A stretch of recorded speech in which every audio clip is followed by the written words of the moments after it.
Hello everyone, Boris Crafts here. Welcome to my first video that's not an update or a cosmetic thing. Today, I'm going to rank my top 10 worst English and British monarchs. My rankings depend on whether they did good things or bad things. Were they corrupt? Did they kill people? Did they take the throne for no reason except to get more land? Most of the people on my list are kings who reigned during the Middle Ages. People like the Cromwells don't count because they weren't monarchs. Anyway, on to the countdown. Number 10. King Henry VI of England. Henry VI is on this list because of his reign. Yes, it was atrocious, but that's not completely his fault. That's why he's only number 10. Henry just had some bad luck. He was never mentally stable, and he didn't even have control of England for more than half of his reign, coming to the throne when he was 9 months old. He took control when he was 16, but then he married Margaret of Anjou. Margaret was a corrupt lady who made some bad decisions during her husband's reign. She also conflicted with the Duke of York, eventually leading to the Wars of the Roses. Meanwhile, Henry just went into mental breakdowns. Number 9. King Richard II of England. Richard II was in a similar situation to Henry VI. He came to the throne at the age of 10 upon his grandfather's death, his father already having died. Yet, Edward III had other surviving sons besides Edward the Black Prince, Richard's father. Richard started out as a king who didn't do much, but then he started conflicting with the Lancaster branch of the Plantagenet family. When one of Edward's other sons, John, died, Richard didn't let Henry, John's oldest son, claim his titles. Instead, Richard took the titles for himself. Henry got so mad that he deposed Richard and may have ordered him to be killed. Number 8. King George III of the United Kingdom. George III was also rather young when he came to the throne, at 22 years old. For his early reign, he was an arrogant king and he didn't believe in human rights. Well, American human rights.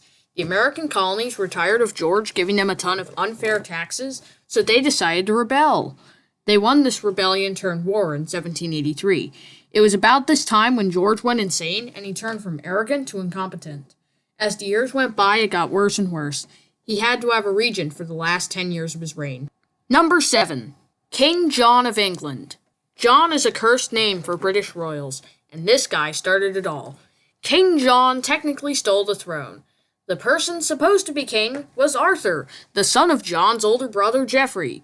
John took the throne instead and ordered Arthur's murder. Like King George III, John did not believe in human rights. Well, peasant rights. Eventually, the King of France claimed the throne of England and a war started. Right before his death, people forced John to sign the Magna Carta, giving people more rights. Number 6. King Edward II of England. Edward II was yet another young king, but there are other reasons for his ranking. He was arrogant and corrupt and had corrupt advisors. However, there's another factor into this. Edward did marry and have children, but it is said they had many relationships with men of the court, most famously a knight named Piers Gaveston. Edward was overthrown in 1327 by his wife Isabella and her lover, Roger Mortimer. What happened after that is disputed. Most people say he was killed shortly after he was deposed, so I am going to go with that. Number 5. King Eadwig of England. Eadwig was the worst king of the House of Wessex. Coming to the throne, he skipped his own coronation to do something. You know what? Who cares what he did? The important part is that Eadwig missed his own coronation and had to be frog-marched back to it by Saint Dunstan.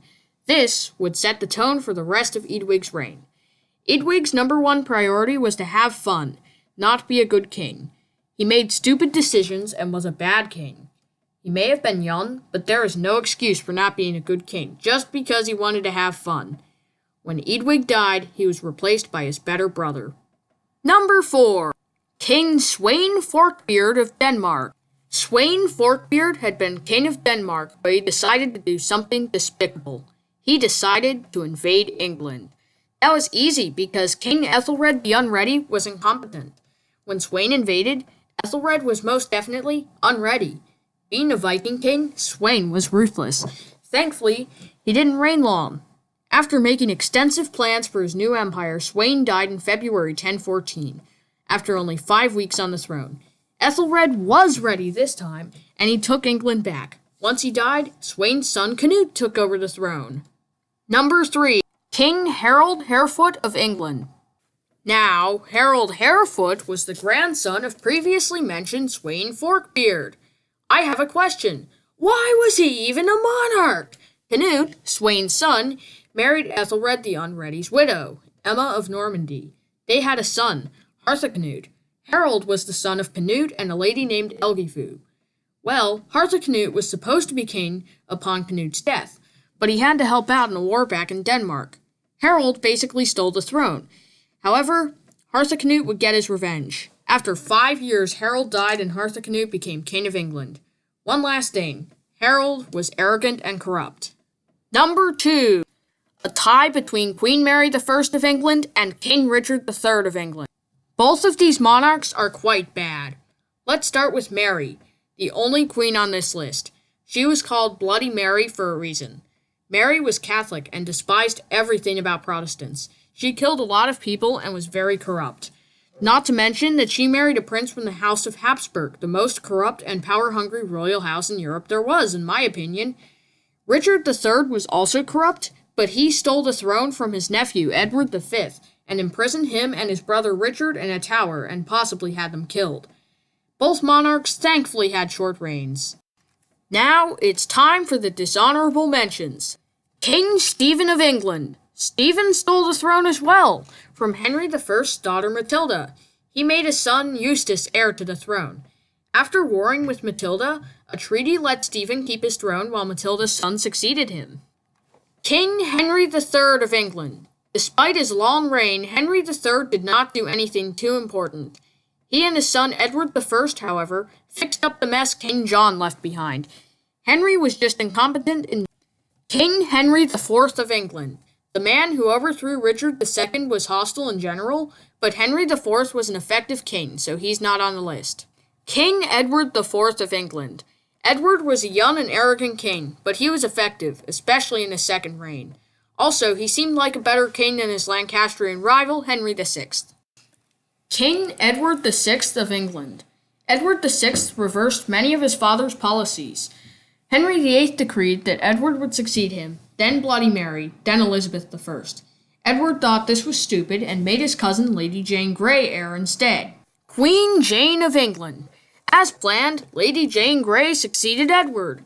9 days into her reign, Bloody Mary deposed her and Jane was later executed. She barely did anything, though. What would you expect from a monarch who served 9 days? King Charles I of England. Charles I started off okay, but in the early 1640s, he started a little battle with Parliament that turned big quickly. Charles ended up getting executed. The Cromwells. Both Oliver Cromwell and his son Richard were bad, but they're only here because they were dictators, not monarchs. Oliver was ruthless, and Richard was incompetent and quite young. King James II of England. The problem with James II was not his reign, but the conflict his religion caused. He was Catholic, and being a Catholic monarch usually caused conflict. In this case, it was the Glorious Revolution, a not glorious time in which James was overthrown.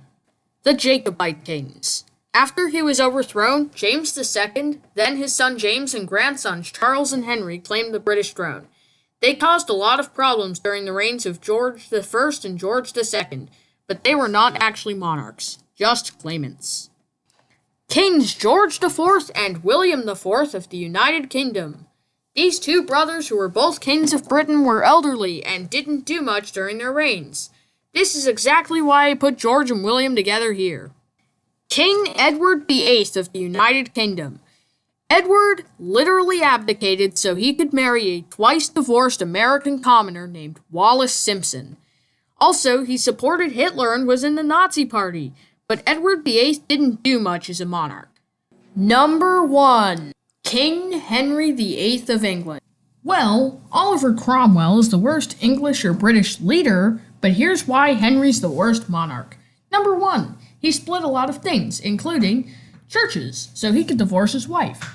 Ladies, when they gave birth to daughters. Number 2. He killed a lot of people besides 2 of his wives. Number 3. He was just rude, corrupt, and arrogant in general. Not to mention that he drove a wedge between England and the Pope. He is best known for his gluttonous nature and his 6 wives. In fact, someone made a poem describing their fates. Divorced, beheaded, died. Divorced, beheaded, survived. Also, Henry was obsessed with having a male heir. If his wife gave birth to a daughter, he was immediately disenchanted with her. In fact, he was so obsessed with having an heir that he made his illegitimate son his heir at one point. Anyway, that was my list of the top 10 worst English and British monarchs. If you enjoyed this video, please request any historical top 10 in the comments. If this video gets a ton of likes, I'll make a top 10 best English and British monarchs video. Thank you for watching, and please make sure to like, share, subscribe, and click the bell for notifications. Before I go, I have a funny quote. When Henry VIII was looking for a 4th wife, nobody wanted to marry him. Princess Christina of Denmark said, "If I were to marry that man, I would need the necessary safeguard of 2 heads." See you in the next video, viewers!